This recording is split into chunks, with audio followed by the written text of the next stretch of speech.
Hi, and welcome in, everybody. Today we're going to be talking about Dungeons and Dragons, and specifically, we're going to be talking about Dungeon Masters or Game Masters, whichever you prefer for your terminology.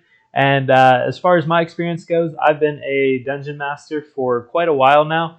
I've been playing Dungeons and Dragons since my mid 20s, and then a few years into my experience, which I'm 34 now, so probably over the last 10 years. Probably a few years into that, I started, working as a dungeon master. Part of that was through my friend groups, and I would DM for my friends and our adventures. And then also, I'm a full-time teacher, and my school has a club called Games Club. And at one point, some of the students wanted to try Dungeons and Dragons, and so we incorporated that into our Games Club. And so we've had a Dungeons and Dragons group going for quite a while too. So I've built up quite the amount of experience over that time period with being a dungeon master, and I thought I would share kind of my what we see like as two bigger kind of groups of dungeon masters. So let's take a look at the first type of dungeon master that we're going to see here. So just give me a few moments to set up. I've got my Dungeon Master's Guide, and I've got my Player's Handbook. I probably won't need this one, but in case you guys do, I brought it, and we've got Xanathar's Guide to Everything, and we have Monica's Tome of Foes, and the Monster Manual, because we'll need that one too. And then I've brought my notebook here that's got all of our maps and stuff for the adventure we're running here. And then this is my book of NPCs, and this is just an extra Dungeon Master screen, but you never know, we might need it. And I brought a box full of dice, so we've got extras in case someone forgets. And oh my gosh, I forgot about this. This is the complete lore and history of all of the setting that I've written. I'm up to page 200. I hope that's good enough. And then I've got miniatures with me. Can I put a crate of miniatures? Do you have somewhere I can put that down? Because I've got a lot more than this guy. And then, oh, this is the best thing. We've got dungeon tiles and markers so we can draw maps and everything. And you guys will have a big adventure. Do you have somewhere that I can put all this stuff down at? Well, that first dungeon master certainly had a lot of cool stuff. But let's see what he's up against in terms of competition. So let's go to the second dungeon master that we're going to meet. Well, guys, I've been totally thinking about our campaign, on the last, 20 minutes over on the drive over, and I think we're going to have a blast. Plus, the best part, you want to know what the best part is, man? I didn't forget my D20 this time, and that's right, I've got snacks! Yeah, snacks for everybody! Yeah, let's go ahead and start jumping right into our adventure. Let's go. All right, so now we've seen both of the dungeon masters that we're going to talk about today. The first one we'll call Mr. Organize, and the second one we'll call Mr. Wing It. So let's talk about the pros and cons of each. So let's start with the pros. So for Mr. Organize, I think usually the best thing about their kind of campaign is that it's very structured. The world, they spend a lot of time world building, so the world feels very interesting and is usually filled with lots of interesting NPCs. They usually have a very thought out story to go along with their world and their setting that ties elements together. So when you get into it, it feels very good as you start to learn about what's going on in the world. And then a lot of times this style promotes itself to have more dungeons, more traps, more areas to explore that are well thought out with interesting elements incorporated into them.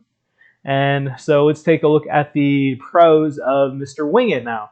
So a lot of times these campaigns are very adaptable. So if the players do something unexpected, which often happens in D&D, this type of DM is usually a lot more able to kind of roll with it. And so the players feel like their choices and their actions have a lot more impact. So adaptable.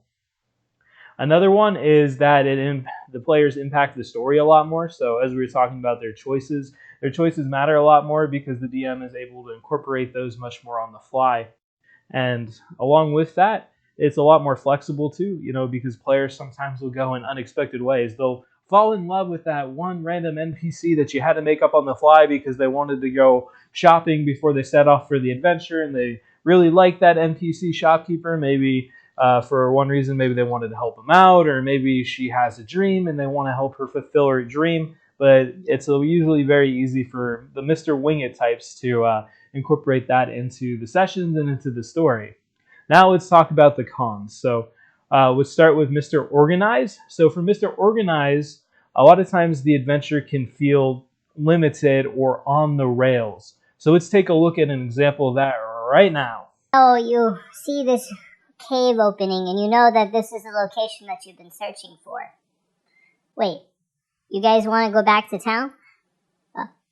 Well, normally you could, but a strange purple fog has started to spread out from the forest surrounding the cave.